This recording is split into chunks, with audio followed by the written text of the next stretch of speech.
What is the biggest building project happening right now? All right, some suggestions. What are some of the biggest building projects you know of right now? What's the one that grabs your attention? Children's Hospital. The Children's Hospital. Is that the first one that came to mind? The Children's Hospital that just seems to double in price every couple of days, and the finishing date seems to go further and further in the future. Is that they announced the finish date for it yet? And what's the budget for it at the moment? Billions? Crazy. That's a big one. Yeah, that's the one I thought of. What about in Mayo? What's the biggest building project in Mayo at the moment? Are there any going on in Ballina at the moment that are big? Maybe. There's probably some somewhere. I don't know. There seems to be a lot of houses being rebuilt with the whole pyrite thing everywhere you look. That's going on at the moment. What about in the world? What's the biggest building project in the world right now? Dubai. There always seems to be huge skyscrapers, or I think there's Saudi Arabia. They're meant to be building a wall city that. Yeah, I don't know if it actually started. New city in Cairo. Outside Cairo. Okay, outside Cairo as well, like pyramid shaped or not, different shape. That's an old one. Don't worry. Can I put it to you that the biggest, most important building project happening right now is none of those? In fact, it's one that people may not have even noticed. It's one where God is building something that goes under many people's radars. And it's happening right now amongst us. We are part of it. The biggest building project in Ballina right now is not involving pyrite or new houses or new businesses, none of that. But rather God is building up a people who know Him and worship Him. That is a building project that has been going on since the beginning of the world, where God has been bringing people to Himself and building a living, breathing church. Not a building. You know, sometimes churches get obsessed with when we're going to buy a site and we're going to build a new building. But actually, the more important building project, in fact, the most important building project in this land, in this world right now, is God is building His church. Do you remember that we have this theme in Jeremiah, this series that we've been looking at? We took a break from it last week as we spent a little bit of time in the New Testament in Matthew, but back into Jeremiah now. And Jeremiah has this theme. We saw it mentioned in Jeremiah chapter 1, verse 10. And it's a theme of tearing down and destroying and overthrowing the old, but God doing a new thing. Not just tearing down, God doing a new thing, building up, planting, starting something new. And that's the theme of Jeremiah, tearing down the old and building something new. And that is the building project that Jeremiah speaks of, looks forward to, and now we walk in that building project. We're part of the new that is happening right now. In this section in Jeremiah 32, it's a strange little section, and it's this, as John said, it's about this purchase of a field. Strange one to pop up. It doesn't seem to fit with all this big picture prophetic stuff that has come before. God zooms in and speaks to Jeremiah and tells him about where he should spend his money on this field. It's a bit of a strange one. So let's have a look at that now. Let's zoom in on Jeremiah 32 with that big theme in mind of God's tearing down and His big project to build and plant something new. Keep that in mind even as we zoom in on this. And we see here in verses 1 to 5 that Jeremiah is in a desperate position. We read that the word came to Jeremiah, and it's during the 10th year of Zedekiah, king of Judah, which was the 18th year of Nebuchadnezzar. And at that time, verse 2, the army of the king of Babylon was besieging Jerusalem, and Jeremiah the prophet was shut up in the court of the guard that was in the palace of the king of Judah. Jeremiah is kind of stuck between a rock and a hard place. The army of the Babylonians is besieging Jerusalem. It is a vast army. It is an unbeatable army. It is a military machine that knew no equal in that day. Yeah, the whole world You did not want to get on the wrong side of the Babylonians. Oh no, the Babylonians are coming. Well, they're not just coming, they're not just a distant threat. They are camped outside of the city of Jerusalem. There's nowhere to go. They are surrounding the city of Jerusalem. But we read of Jeremiah's position isn't just of an enemy at the gate.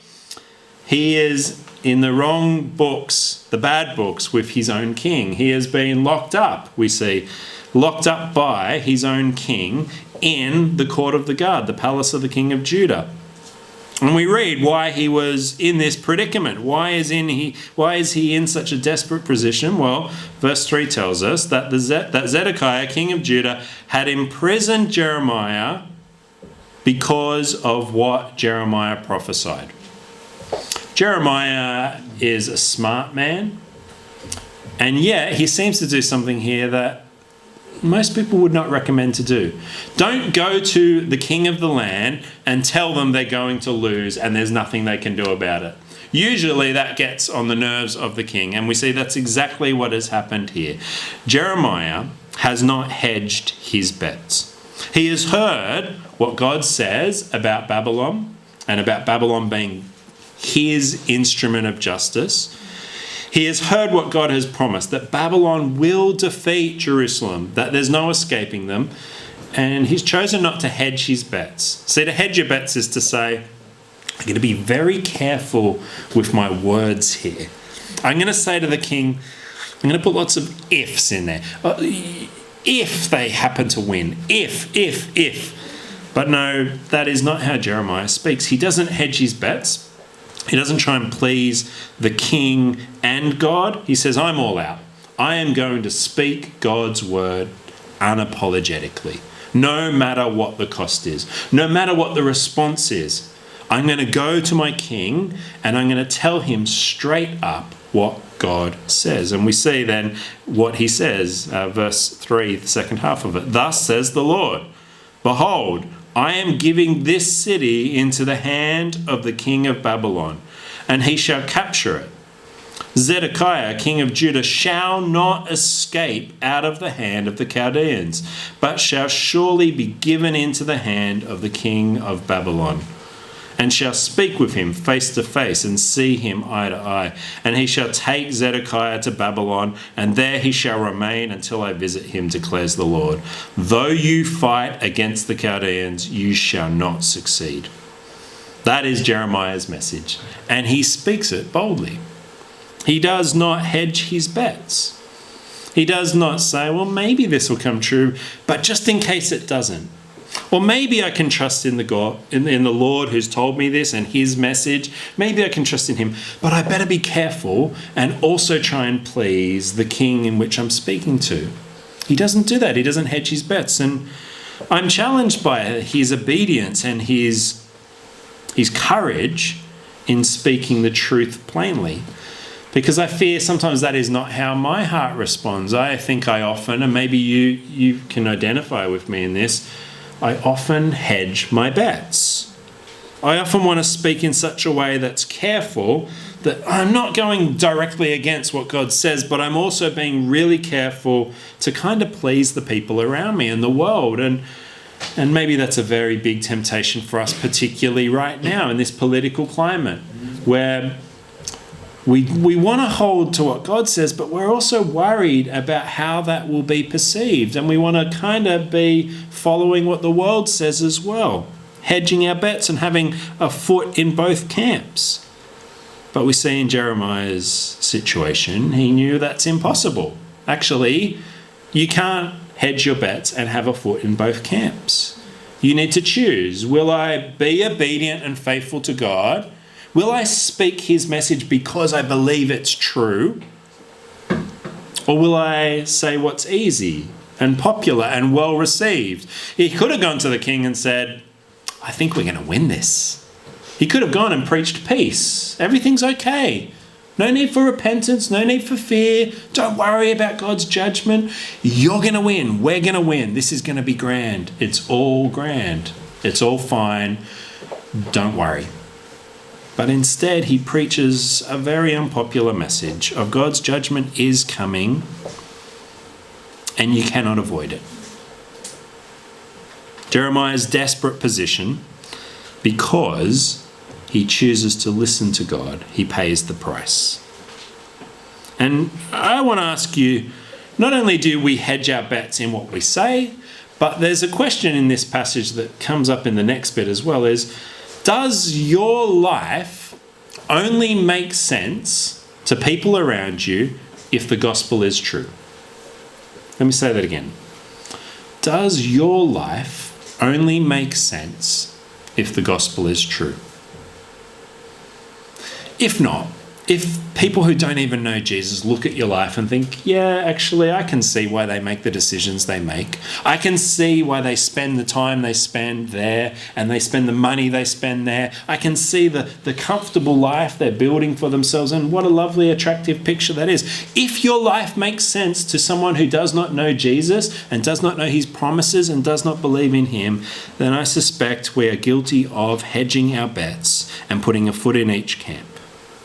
Our lives must only make sense to others if the gospel is really true, if Jesus really is our Lord, because we will be sold out for him.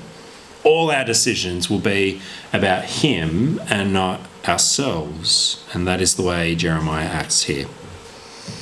In verses 6 to 8, we see this strange little bit about Jeremiah's real estate deal. And it's from God. God speaks about it first. It kind of has this real repetition. God says exactly what will happen. And then Jeremiah says, this is exactly what happened. And we look at the verses and they match. And therefore Jeremiah knows this really is from God.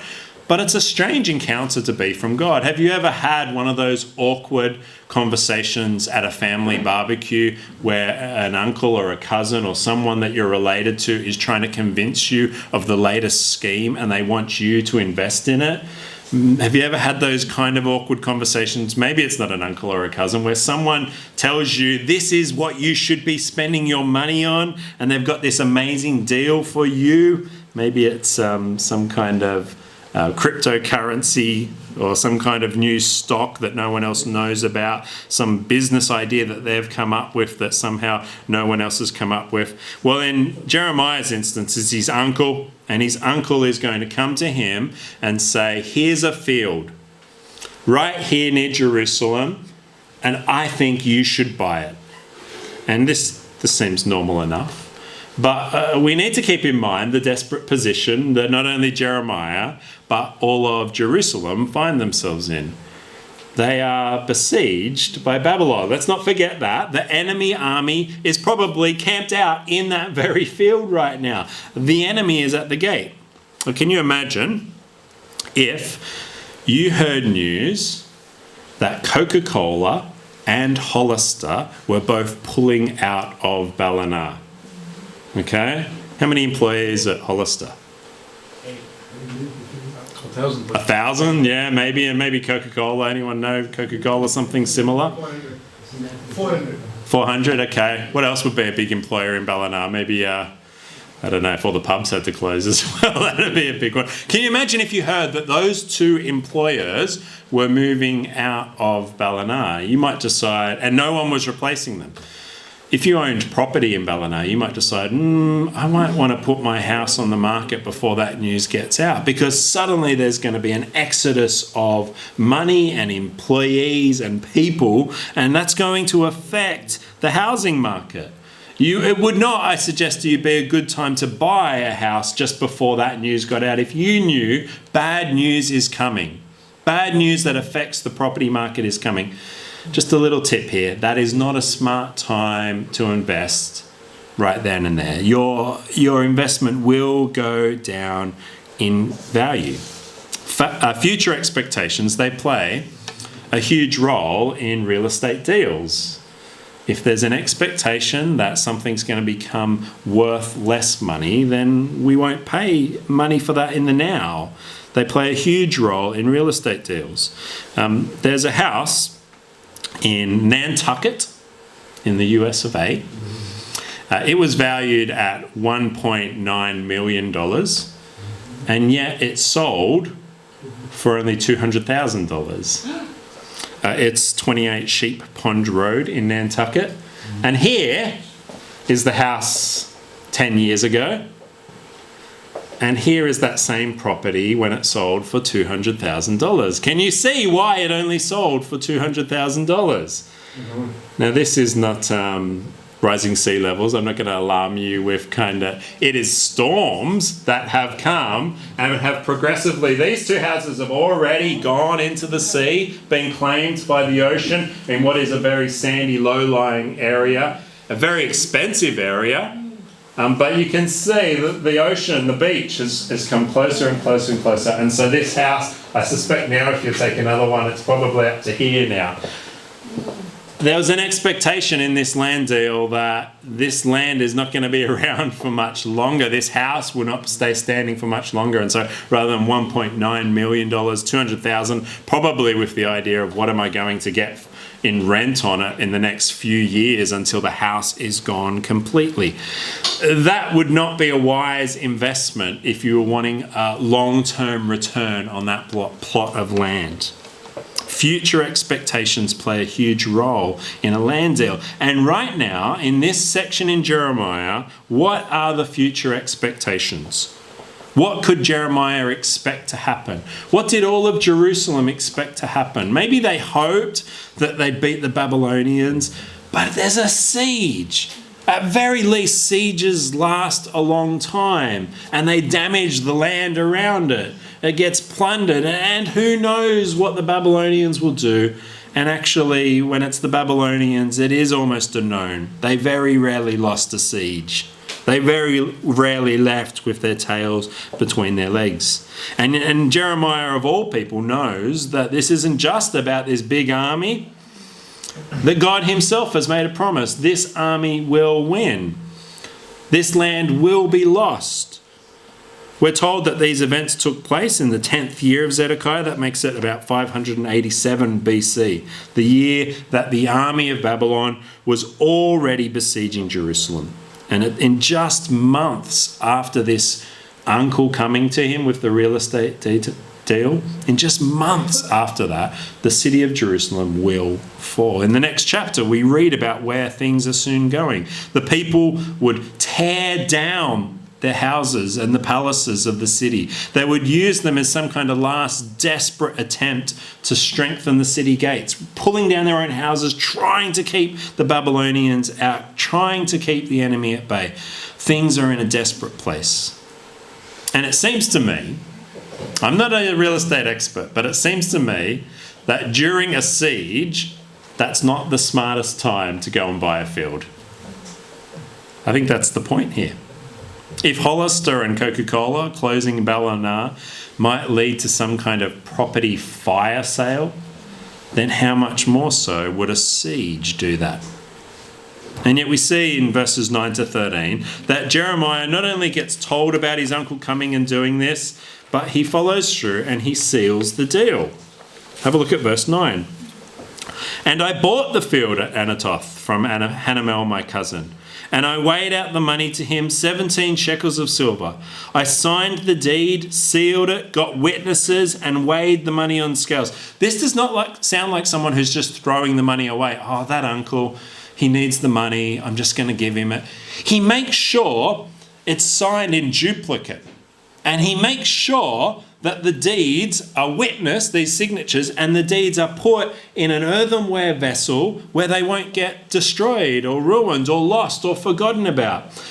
In this deal, he's not just doing this token thing of buying it. He expects that I need to hold on to the proof that this is my field. It's a strange turn of events. He made his decision, though, based on his faith of what God would do in about a decade's time. Why did Jeremiah do this? Why did he buy this field?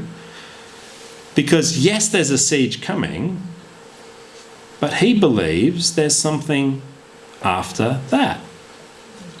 He believes that's not the end of the story. He knows God has promised Babylon will win, but he also knows that that is not the end of God's dealings with his people. we see in verses 14 to 15 that Jeremiah is what I'm going to teach you a term here. It's a grammatical term. It's sometimes the Bible uses this type of tense, this kind of grammar, and it's called prophetic perfect. And Jeremiah is a prophetic perfect thinker. Now, what prophetic perfect means is it's when the Bible describes a current event as if it's already occurred. So it's something that's still to happen, but it's described in a way that it's using past tense language. It's like it's so certain that I'll speak of it as if it's already happened. So a future or current event, but spoken of with past tense language. So if I talked about Liverpool winning the league this year, you would hear in the way I speak about it, there's like a fingers crossed, maybe it'll happen, maybe it won't. But if I had real faith in it, I could talk about how I'd go and get the tattoo already, put the year on there. It's as though it's already happened. And the Bible uses that kind of grammar. It calls it prophetic perfect. So a perfect tense used because there's a prophecy that God will do this. And Jeremiah is a prophetic perfect thinker. He made his decision to buy the field based on thinking it's as if God has already started the rebuilding project. It's as if God has already, yes, Jerusalem's fallen to the Babylonians, but it's as if they have already then been driven out and God started giving his land back to us. And so we read that in verse 15. For thus says the Lord of hosts, the God of Israel, houses and fields and vineyards shall again be bought in this land.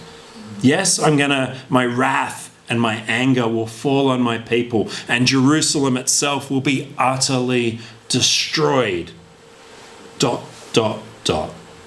After that, there will be restoration. After the tearing down, there will be a building up. There's going to be something new. He is a prophetic, perfect thinker. And the Bible, as I hinted at, it uses a lot of this kind of prophetic perfect, speaking of something as though it's already happened. Can I get you to imagine for a moment that you have never heard the story of Jesus? Imagine, just kind of delete it, wipe that file for a moment. Imagine you've never heard the story of the gospel of Jesus. And you know nothing about him, you know nothing about his life, you've not heard a thing. And imagine that you were told just a little bit about him now. You were told that he is a king, and that he is not just any king, he's the long looked for king of Israel. People have been waiting for him. He's a promised king.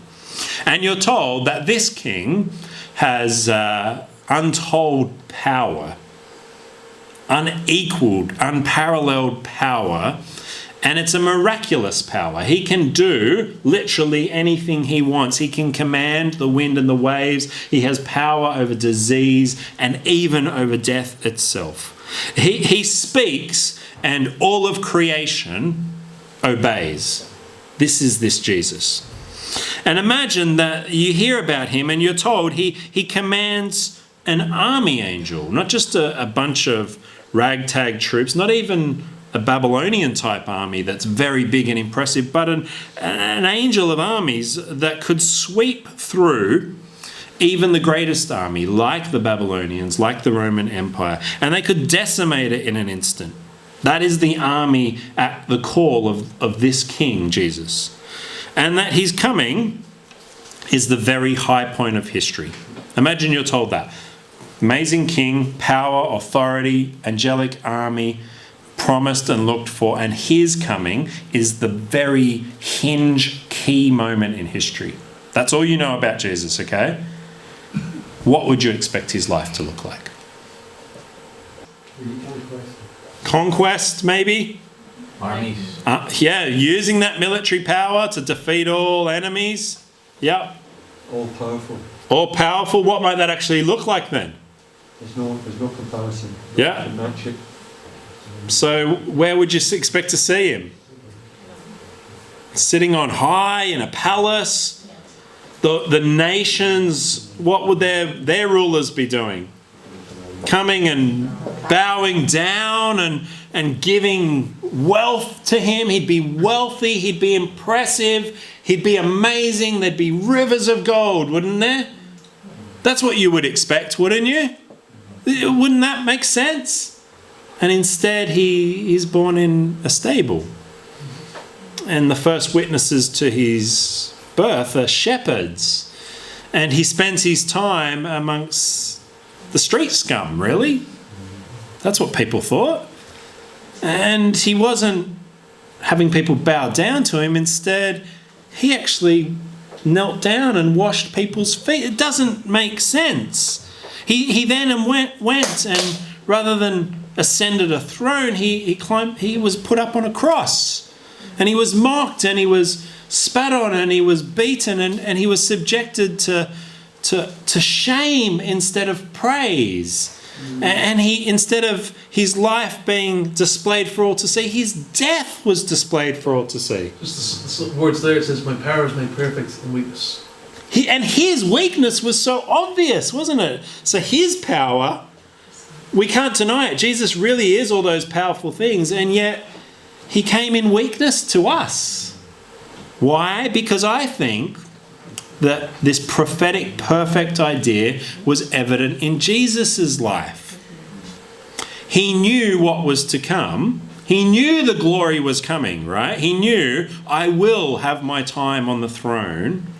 But to get there, I need to go through the cross, sacrifice, salvation, dying for people around me who right now are rejecting me, are the ones nailing me to the cross. And so Hebrews 12 puts it this way. Therefore, since we are surrounded by so great a cloud of witnesses, let us also lay aside every weight and sin which clings so closely, and let us run with endurance the race that is set before us, looking to Jesus, the founder and perfecter of our faith, who, for the joy that was set before him, endured the cross, despising the shame, and is seated at the right hand of the throne of God. Consider him who endured from sinners such hostility against himself, so that you may not grow weary or faint-hearted. The gospel is prophetic perfect too. God sees us not as we currently are, but as we one day will be. Because in Jesus, we are washed clean and made perfect. You might feel anything but clean and perfect. I know I do. I know I'm so aware of the sin that clings and my failures. And even on my best day, when I try really hard, I get it wrong every single time. And I think, how can the perfect God allow me to come to him? How can he promise something good for me? I get it wrong so often. And the gospel says, that may be how you are, but because of Jesus, that is not how you one day will be. He treats us as if we are already perfect and clean, because in Jesus we are. And so in this section, there's this buying of a field, this step of faith, because Jeremiah believes the promises of God. He is a prophetic, perfect person. He's a prophetic, perfect thinker, and he acts because he says God's promises are so certain. They haven't happened yet, but they're so certain that I will spend all my money on them, and I will act now with then in mind. I'll act now with God's future in mind. And so what does it look like for you and me to be prophetic, perfect people? People of faith. Well, I think it means that we will shape our very lives not around the world's expectations, not around our own comfort and hopes and dreams, but our lives, our very lives, will be shaped around the gospel of Jesus and the promise that his kingdom and what he's doing, his building project, matters more than any other. And when Brooke and I, about, 20-something years ago, we were young, and I'm not sure if we were married at that stage. I think we probably were. And we went to a Christian conference, and it was on missions. And I remember the speaker saying at this missions conference, "Your lives do not belong to you, they belong to God." And so as a young person sitting there, you might think, here's all my dreams, and I wonder how I can slot God into them. And this radical shift happened while we're at this conference where we realized we don't get to decide. I mean, we can if we rebel against God, but if we're going to honour God, we need to let Him decide what our lives look like.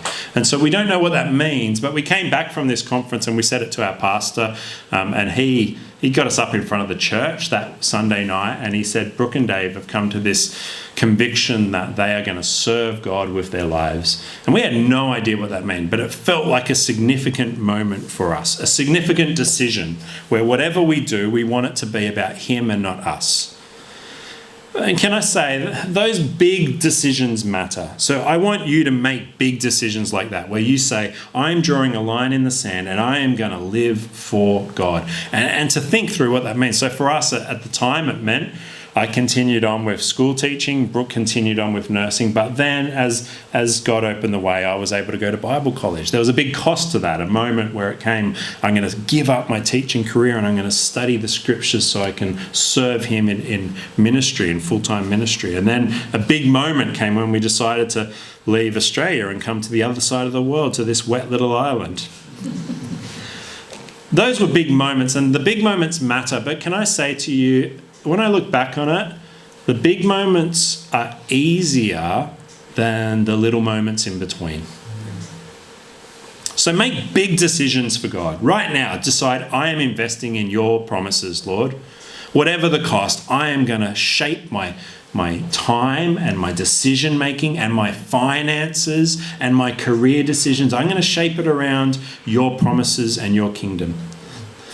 Do that. That is so key. Pray about that. Talk to others about that. Make decisions and stick to them. But the sticking to them is really hard. I find that much harder. The little moments. In many ways, the big decisions are the easy bit. It's the little moments where you choose in that conversation, in that interaction, in the way you treat your children and your wife or your friends or your colleagues, or decision making when it comes to honesty and choosing to be honest versus telling what are little white lies. Those are the harder bits. To say, I'm going to obey Him. This will be costly. I'll be rejected. I'll be looked down on. I'll lose friendships. I'll have to make decisions where I forego relationships. And I choose other ones. I choose to do different things with how I spend my money in my pocket right now. All those little decisions matter. In fact, I think they matter most. So let me encourage you.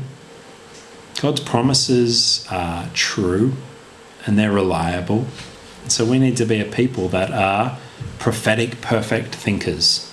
We act as if they already happened, as if we're already walking in His kingdom, and we say, what can compare to this? So we're going to finish now in a song, and then we'll head out and have a cup of tea and coffee straight after that. But our song we're finishing with speaks of where our hope is built. Our hope is built on Jesus alone, and so it's a picture of Him being our cornerstone, and we build our whole lives on Him. Don't add Him in once you've got your life sorted, add Him to it. Build our whole lives on Him. That's what we'll be singing. Please stand and sing with us.